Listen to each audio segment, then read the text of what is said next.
You've got just enough in savings to do the thing you've dreamed about for years. Wipe out the mortgage. In one transfer, own your home outright. No more payment on the first of the month. No bank with a claim on your house. Just you, the keys, and a door nobody can take. Your finger is over the button. Everyone in your life would clap. It feels like the most responsible, grown-up, safe thing a person could possibly do. You can already picture it, the statement that finally reads 0, telling your family the house is truly yours, sleeping a little easier every single night. And for a lot of people at this exact moment, it's quietly the wrong move. Not because debt is good, but because you're about to misread the risk. Give me 12 minutes, and you'll know whether that button sets you free or quietly boxes you in. Let's put two people in front of the same screen. You and someone who prices risk for a living, the kind of person a bank pays to weigh what a decision really costs. You look at the mortgage and see a debt to clear. They look at the same loan and ask a different question. What does this actually cost me? And what do I give up to make it disappear? Here's what makes this moment strange right now. More than half of homeowners with a mortgage are sitting on a rate below 4%. A lot of them locked in around 3%.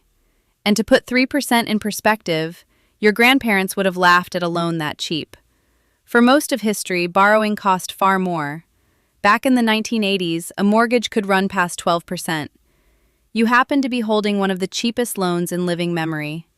3%, fixed, for 30 years, is close to free money in a world where a new mortgage costs about 6.5%. That one detail changes everything, and almost nobody stops to notice it. Think about what that rate really means. A bank is lending you money for 30 years at less than the rate of inflation. In real terms, they are almost paying you to borrow from them. That's the deal of a lifetime, and paying it off early is choosing to end it. And let's be clear, wanting this is not foolish. You did the hard thing. You earned and saved while plenty of people around you just spent. Reaching for that payoff button is the instinct of a responsible person. It's only that being responsible and being safe aren't always the same move. Here's the belief nearly everyone carries in. Debt is danger.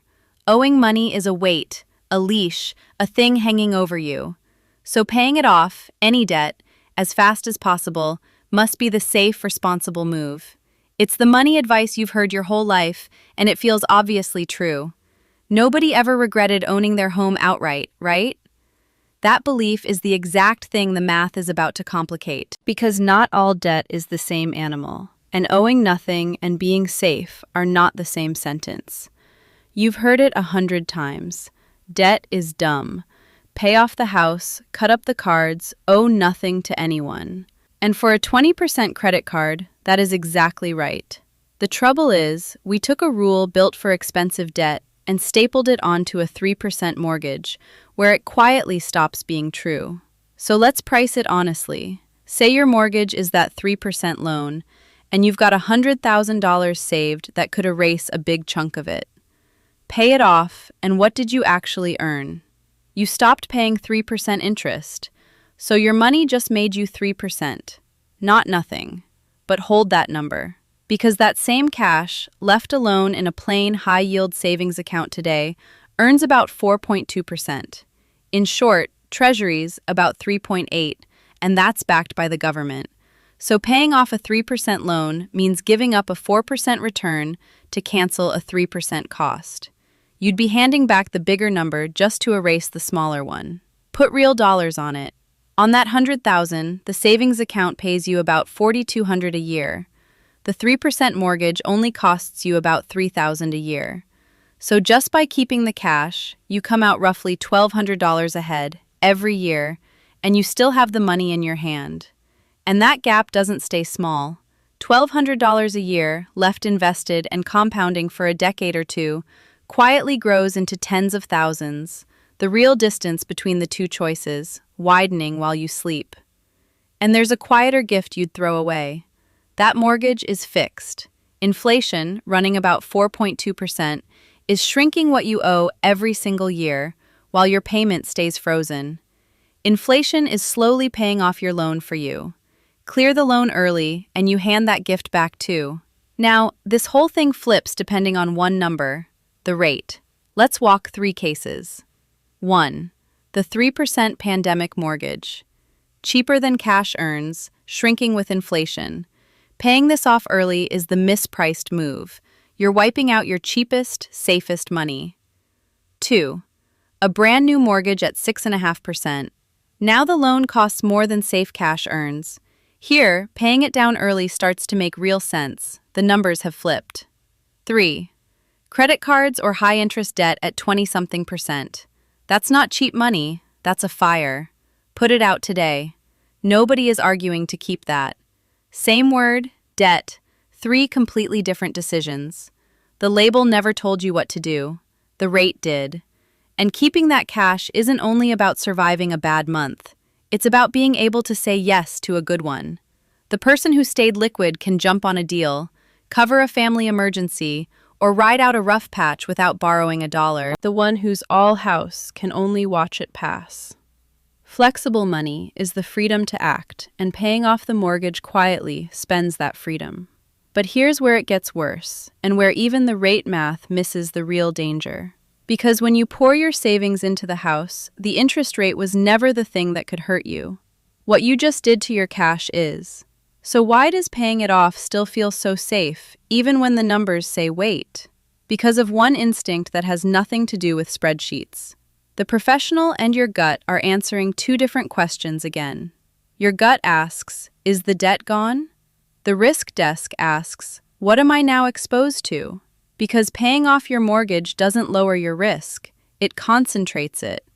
You took flexible money that could handle anything and locked it into one thing you can't spend, a wall. An owned house is wonderful, but you can't eat it, you can't hand the grocery store a brick, and you can't get the money back out without borrowing against it or selling it. You didn't remove a risk. You traded a small, cheap, known cost, the interest, for a big hidden one. Not being able to reach your own money when life happens. And be honest with yourself for a second. If you paid it off tomorrow, the relief wouldn't really come from the math. It'd come from the feeling of finally being done. That feeling is real, and it's worth something. It's just not worth trading away every dollar you can actually reach. And here's the cost almost nobody prices. Being house rich and cash poor is its own kind of danger, the one the payoff quietly creates. Right now, almost half of Americans couldn't cover a surprise $1,000 bill without borrowing. The person who empties their savings to be debt-free just joined them. Wealthy on paper, one broken furnace from a credit card. And the paid-off house doesn't rescue you. To get that money back out, you're taking a home equity loan at 8% or more, if you even qualify after a job loss. You'd be borrowing at 8 to undo paying off at 3. Picture 2 versions of you, same bad month, both hit with a layoff. The one who kept the cash has a year of breathing room sitting in the bank, the mortgage gets paid, the lights stay on, and they look for work with a clear head. The one who poured it all into the house owns more of a home they might now struggle to keep. And notice the cruel timing. You can borrow against your house most easily when you least need to, and the bank goes cold the moment you actually do. Lose the income, and the equity you worked years to build sits locked behind a door the bank just closed. That's not you being reckless. It's an old instinct doing its job. Owing money once meant real danger, so being free of it feels like survival. That instinct just never learned what a 3% fixed rate means. You're the one deciding which risk is real. Now, to be fair, sometimes paying it off is exactly right. If your rate is high, a new loan up near 7, the cheap debt argument disappears. If you're stepping into retirement and want your fixed costs gone for good, that piece has real value. And if the debt genuinely keeps you awake, a guaranteed 3% of calm can beat a nervous 4. Paying it off is never wrong when the rate is high or the piece is worth more than the math. It's only wrong when you wipe out cheap debt and drain your safety to do it. Quick recap before the answer. Pay off that 3% loan, and here's the tab. You earn 3% instead of 4. You hand back the discount inflation was quietly giving you, and you turn money you could spend into a wall you can't reach. One move, 3 quiet costs. So the real answer was never always pay off your debt, and it was never pay it off. It's 2 questions, and you can answer them tonight. First, is your mortgage rate below what safe cash earns right now? Below about 4%? If yes, that debt is literally cheaper than your own savings account. Keep it and keep the flexible money working. Second, if you did pay it off, would your emergency cushion survive it? If wiping out the mortgage also wipes out your liquidity, the answer is no. You'd be trading a cheap risk for a dangerous one. Here's what the calm version actually looks like. You keep the 3% mortgage. You hold a solid cushion of cash you can reach in a day. The rest goes to work, earning more than the loan costs you. And you sleep fine. Better, honestly, because now a bad month is an inconvenience, not a crisis. That isn't reckless. That's pricing the risk instead of running from it. The number that decides this was never how much you owe. It's your rate versus what cash earns and whether you stay liquid. Answer those, and the debt-free feeling stops running the decision. Being debt-free feels like safety. But safety you can't spend, safety you'd have to borrow back at 8%, isn't really safety at all. A paid-off home is a beautiful goal. Just don't let a good feeling talk you into the one move that leaves you rich on paper and stuck in real life. So before you ever touch that button, ask the real question. After this, how much cash could you actually put your hands on tomorrow? Next time, I'll show you exactly how much you should be holding. Because the number that keeps you safe is smaller than you fear and bigger than you'd guess.